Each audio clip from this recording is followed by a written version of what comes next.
नमस्कार, बहुत स्वागत है आपका। मैं हूं आपके साथ सुमित शर्मा। सबसे पहले बात करेंगे सीएम के धुआंधार प्रचार की। मंडला में सीएम शिवराज सिंह चौहान ने चुनावी सभा की, रोड शो भी किया। भारी बारिश के बीच सीएम ने रोड शो किया और इस दौरान बड़ी संख्या में लोग शामिल हुए। सीएम ने लोगों से बीजेपी के पक्ष में वोट करने की अपील की है। सीएम ने भुआ बिछिया में बाईपास बनाने की स्वीकृति दी है, साथ ही तालाब और एनीकट के सौंदर्यीकरण का भी वादा किया है। महाराजपुर में भी सीएम ने नुक्कड़ सभा को संबोधित किया। भारतीय जनता पार्टी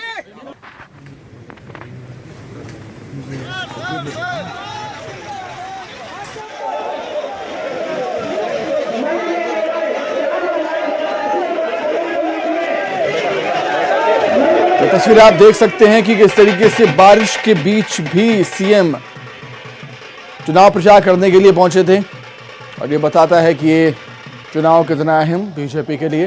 सीएम शिवराज ने खुद मोर्चा संभाला हुआ है। भुआ बिछिया में रोड शो किया सीएम शिवराज ने बारिश के बीच। मामा पे विश्वास जताया है, जान भले ही चली जाए, मामा आपके विश्वास को कभी टूटने नहीं देगा, कभी खंडित नहीं होने देगा। इस भारी बरसात में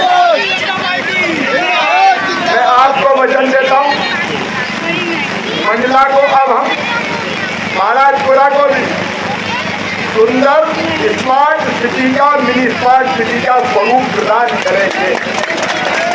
यहाँ की जितनी बुनियादी समस्याएं हैं। पूर्व मुख्यमंत्री कमलनाथ ने छिंदवाड़ा के पांडुदा में चुनावी सभा को संबोधित किया और इस दौरान उन्होंने शिवराज सरकार पर जमकर जुबानी हमला भी बोला। कमलनाथ ने सीएम को घोषणावीर बताते हुए कहा कि वो वादा करके भूल जाते हैं। उन्होंने कहा कि मुख्यमंत्री ने पांडुदा को जिला बनाने का वादा किया था, लेकिन अब तक क्या हुआ।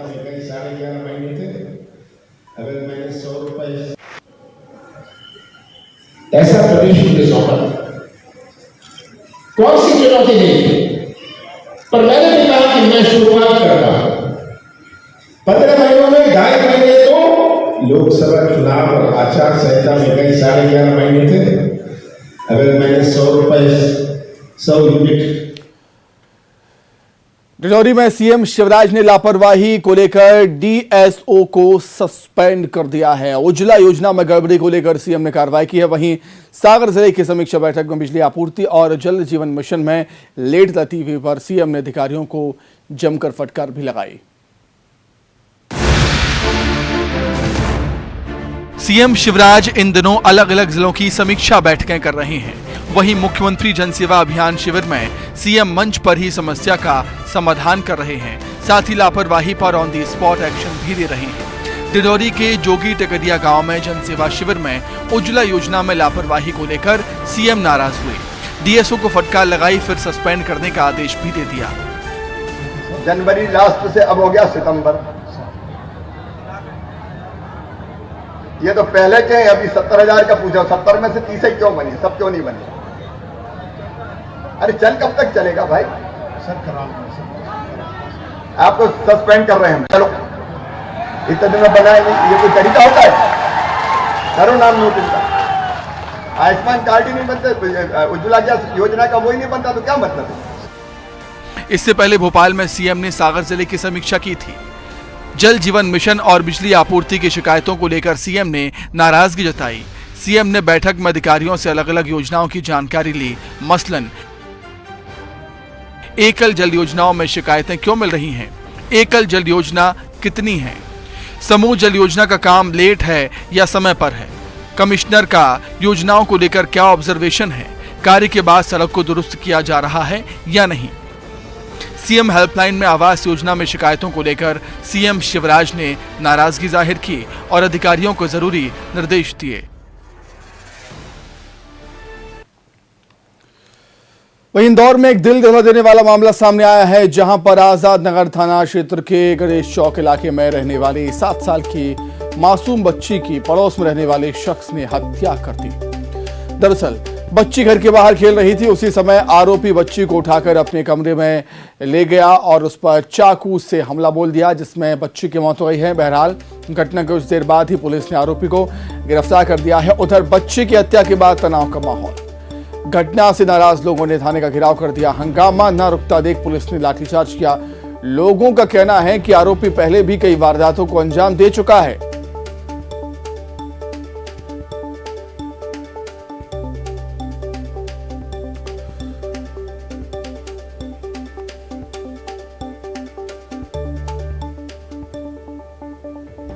आजाद नगर की घटना है। सुबह 11:30 बजे सद्दाम नाम के व्यक्ति ने हमला किया है और तत्कालीन पुलिस ने उसको राउंड अप भी कर लिया है। बाकी अन्य कार्रवाई अभी जारी है।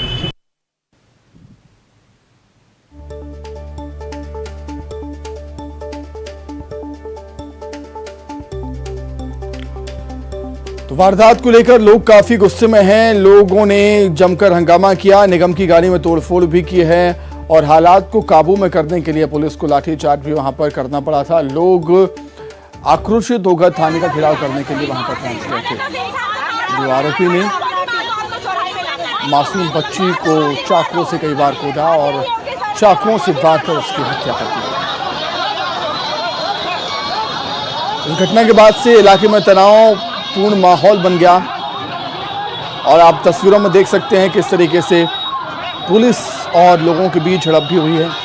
पुलिस ने लाठीचार्ज भी किया है हालात को कंट्रोल में करने के लिए और निगम की टीम पर भी हमला कर दिया था। लोगों ने गाड़ियों में तोड़फोड़ भी की।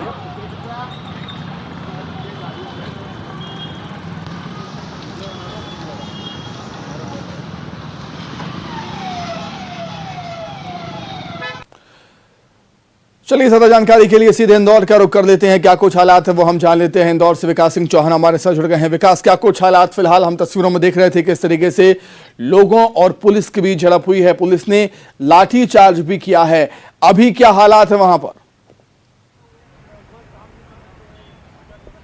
जी हाँ, बिल्कुल आजाद नगर थाने का पूरा एक घटनाक्रम है जहां आज दोपहर मोहम्मदी मस्जिद के करीब एक 7 वर्षीय मासूम बच्ची की हत्या कर दी गई। हत्या का आरोप इलाके में ही रहने वाले सद्दाम नामक एक शख्स पर है। सद्दाम मानसिक तौर पर विक्षिप्त बताया जा रहा है। आज दोपहर के वक्त जब मासूम अपने नानी के साथ घर के बाहर खेल रही थी, ठीक उसी वक्त सद्दाम वहां पहुंचा और मासूम को अपने साथ अपने घर ले गया और चाकू से गोदकर उसकी हत्या कर दी गई। उसके बाद आज शाम के वक्त जब शव को पोस्टमार्टम के बाद इलाके में लाया गया तब भारी भीड़ थाने के बाहर एकत्रित हो गई। उस एम्बुलेंस को पूरी तरह से घेर लिया। उस एम्बुलेंस को लगातार वह सभी आजाद नगर थाने के अंदर ले जाने का प्रयास कर रहे थे और आरोपी के खिलाफ कड़ी कार्रवाई की मांग कर रहे थे। जो प्रदर्शनकारी थे वो सभी आरोपी को खुद ही अपने ही तरीके से सजा देने की मांग कर रहे थे। बहरहाल इसके बाद जब पुलिस कर्मियों ने समझाने का प्रयास किया तो ठीक उसी वक्त भीड़ ने पुलिस पर पथराव शुरू कर दिया। पुलिस की गाड़ी और नगर निगम की गाड़ी इसमें हुई है और इसके बाद पुलिस कर्मियों ने सख्ती बरतते हुए लाठीचार्ज किया और जो प्रदर्शनकारी थे उन सभी को मौके से खदेड़ दिया। हालांकि उसके बाद पूरे इलाके में शांति व्यवस्था बनाए रखने के लिए भारी पुलिस बल को तैनात किया गया है। लगभग आधा दर्जन से अधिक थाना प्रभारियों के साथ उनके थाने के बल और पुलिस के बड़े अधिकारी मौके पर मौजूद है। फिलहाल जो स्थिति है वो पूरी तरीके से नियंत्रण में है। जो परिजन है उन सभी को समझाइश दी जा रही है कि किसी प्रकार का प्रदर्शन न करे, आरोपी के खिलाफ कड़ी कार्यवाही की जाएगी और यही इसी का अंजाम जो है वो ये भी देखने को मिला कि अब से कुछ देर पहले अर्थात घटना के कुछ घंटे ही बाद आरोपी के मकान को ध्वस्त कर लिया गया। उसका इलाके में लगभग 700 स्क्वायर फीट में एक अवैध मकान बना हुआ था जो कि बिना परमिशन के, बिना किसी नक्शे के अवैध तौर पे उसका निर्माण किया गया था। लिहाजा नगर निगम ने उस पूरे मकान को ध्वस्त कर दिया। पूरे इलाके में भारी पुलिस बल को अलग अलग जगह पर तैनात किया गया है। जहां पर नगर निगम की कार्रवाई की जा रही थी वहां पर किसी तरह का विरोध ना हो, वहां प्रदर्शन के लिहाज से पुलिसकर्मियों को तैनात किया गया। आजाद नगर थाने के बाहर बड़ी संख्या में पुलिस बल को तैनात किया गया। वहीं पूरे मामले की मॉनिटरिंग डीसीपी के साथ साथ पुलिस के बड़े अधिकारी कर रहे हैं। किसी प्रकार की अप्रिय स्थिति ना हो इस लिहाज से क्यूआरएफ के साथ साथ अन्य पुलिस बल को तैनात किया गया है। बिल्कुल सुमित, बिल्कुल, बहुत धन्यवाद विकास आपका जुड़ने के लिए और तमाम बातचीत के लिए। चलिए आगे बढ़ते हैं। पुरानी पेंशन व्यवस्था को लागू करने को लेकर कांग्रेस विधायक अर्जुन सिंह काकोरिया का वीडियो वायरल हो रहा है। आजाद अध्यापक संघ के आंदोलन पर विधायक ने तंज कसा था। उधर बीजेपी काकोरिया के बयान पर पलटवार कर रही है। देखिए रिपोर्ट। पुरानी पेंशन व्यवस्था को लागू करने की मांग राज्य के कई कर्मचारी अधिकारी संघ कर रहे हैं। आजाद अध्यापक संघ के आंदोलन पर कांग्रेस विधायक का बयान वायरल हो रहा है। वायरल वीडियो में विधायक क्या कह रहे हैं वो भी सुनिए। घोषणा करता है कि अगर इस सरकार ने आपकी पुरानी पेंशन बहाल कर दी तो मैं माननीय मुख्यमंत्री शिवराज सिंह के पैर धो के पीऊंगा। जाहिर है विधायक राज्य सरकार पर तंज कस रहे हैं। उधर उनके इस बयान पर बीजेपी ने पलटवार किया। बीजेपी का कहना है कि पुरानी पेंशन व्यवस्था का वादा कमलनाथ ने किया था, लेकिन वादा पूरा नहीं किया। मैं कमलनाथ जी का भी पेपर में एक स्टेटमेंट पढ़ रहा था। उन्होंने जी कहा है कि पुरानी पेंशन हम बहाल करेंगे, हमारी सरकार बनेगी तब। सरकार कांग्रेस की इसलिए नहीं बनेगी क्योंकि प्रदेश की जनता जानती है पुरानी पेंशन बहाल वाली बात नहीं है। ये सरकार में भी रहे, सरकार में रहते हुए इनको ऐसी चीजें याद नहीं आती हैं, क्योंकि वो जानते हैं कि शिवराज जी जैसा नेतृत्व इस प्रदेश के अंदर है। तब तक प्रदेश की जनता शिवराज जी के निर्णयों पर और शिवराज जी पे भरोसा रखेगी। छत्तीसगढ़ में कांग्रेस सरकार ने पुरानी पेंशन व्यवस्था को लागू कर दिया है। ऐसे में एमपी के कर्मचारी संगठन भी पेंशन स्कीम को लागू करने की मांग कर रहे हैं। वहीं इस मसले पर सियासी रोटियां भी सेकी जा रही हैं। कांग्रेस नेता मुकेश नायक ने पन्ना के अधिकारी को लेकर विवादित बयान दिया है। उनके बयान पर बीजेपी ने कड़ी प्रतिक्रिया दी। मंत्री बजेंद्र प्रताप सिंह ने बयान को बेतुका बताया। ये रिपोर्ट देखें। पन्ना में पूर्व मंत्री मुकेश नायक ने जिले के अधिकारियों पर भ्रष्टाचार में लिप्त होने के आरोप लगाए। कांग्रेस नेता मिड डे मील में हुए घोटाले पर बोलते हुए कह रहे थे कि एक अफसर मंत्री के यहाँ शौचालय की सफाई करता है। सीईओ जो है ना, वो मंत्री जी का टॉयलेट साफ करता है, मुझे जानकारी है। उधर मुकेश नायक के इस बयान पर खनिज मंत्री ने कड़ी प्रतिक्रिया दी। ब्रजेंद्र प्रताप सिंह ने बयान को बेतुका बताया और कहा कि ऐसे नेताओं के सच को जनता जानती है। उनको ये उनकी गर्मी नहीं है कि इतनी बड़ी पोस्ट में रहने के बाद ये सीईओ ऑफिसर के लिए ये बात कहें, जो कि निहायत ईमानदार ऑफिसर है, कि वो मंत्री का टॉयलेट साफ करता है। इतनी गिरी हुई और नीचे उन्हें अपने खासकर अपने गिरवान में झांकना चाहिए इतनी हल्की बात करके, और इससे तो कायदे से आईएएस लॉबी को संज्ञान में लेके और इनका बायकॉट करना चाहिए। मुकेश नायक ब्यूरोक्रेसी को निशाने पर ले रहे हैं। जाहिर है इससे अधिकारियों के मनोबल पर असर पड़ेगा। नरसिंहपुर में ब्रह्मलीन जगतगुरु शंकराचार्य के लिए श्रद्धांजलि सभा का आयोजन किया गया। कार्यक्रम में सीएम शिवराज वीर शर्मा ने हिस्सा लिया। श्रद्धांजलि सभा के बाद शंकराचार्य की वसीयत भी पढ़ी गई। इसे लेकर थोड़ा विवाद भी हुआ।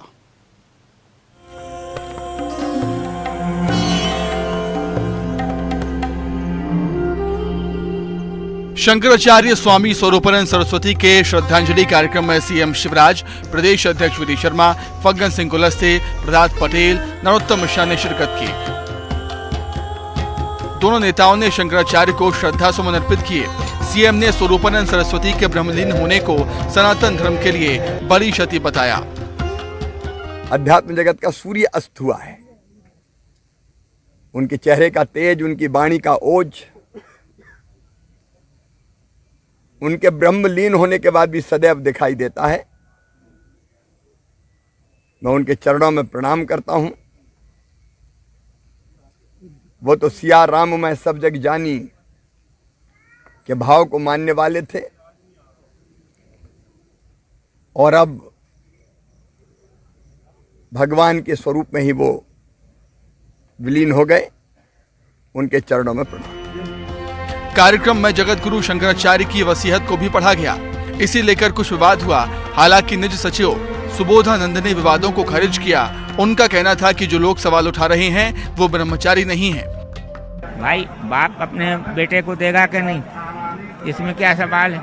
अपनी प्रॉपर्टी पिता अपने पुत्र को देता है, जैसे गुरु अपने शिष्य को दे रहा है, इसमें क्या सवाल है। गुरु ने अपने शिष्यों को बना दिया, अब इसमें क्या सवाल है। कोई विवाद नहीं है इसमें।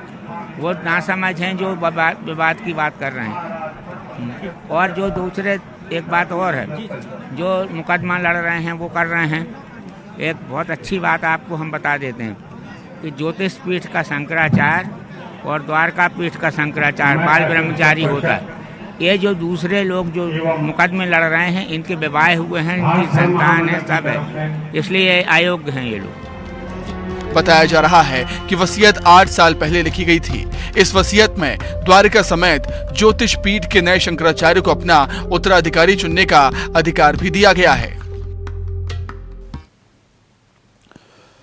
वहीं एनआईए ने पीएफआई पर शिकंजा कसना शुरू कर दिया है। मध्य प्रदेश में गिरफ्तार 4 लोगों की स्पेशल कोर्ट ने 7 दिन की रिमांड दी। माना यह जा रहा है कि कई राज से पर्दा हट सकता है।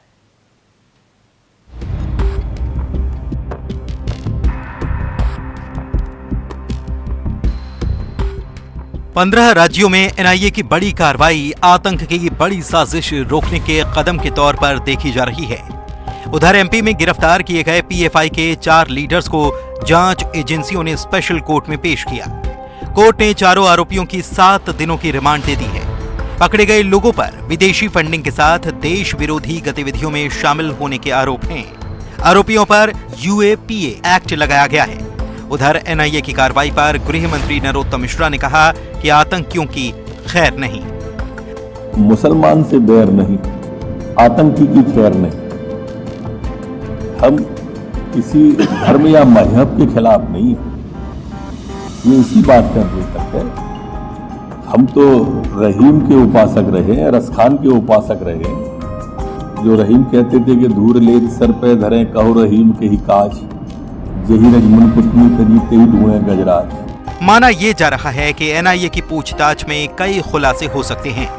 अब्दुल करीम, अब्दुल खालिक, मोहम्मद जावेद, अब्दुल जमील को गुरुवार को एनआईए ने पकड़ा था।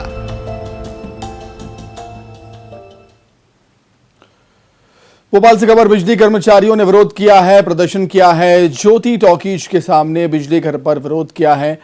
मांगे न मानने पर 2 अक्टूबर से अनिश्चितकालीन हड़ताल पर जा सकते हैं बिजली कर्मचारी। सरकार को 30 सितंबर तक का अल्टीमेटम दिया है। 18 सूत्रीय मांगों को लेकर प्रदर्शन किया बिजली कर्मचारियों ने। 1 साल 1 महीने पहले ऊर्जा मंत्री ने मांगे पूरी करने का आश्वासन दिया था।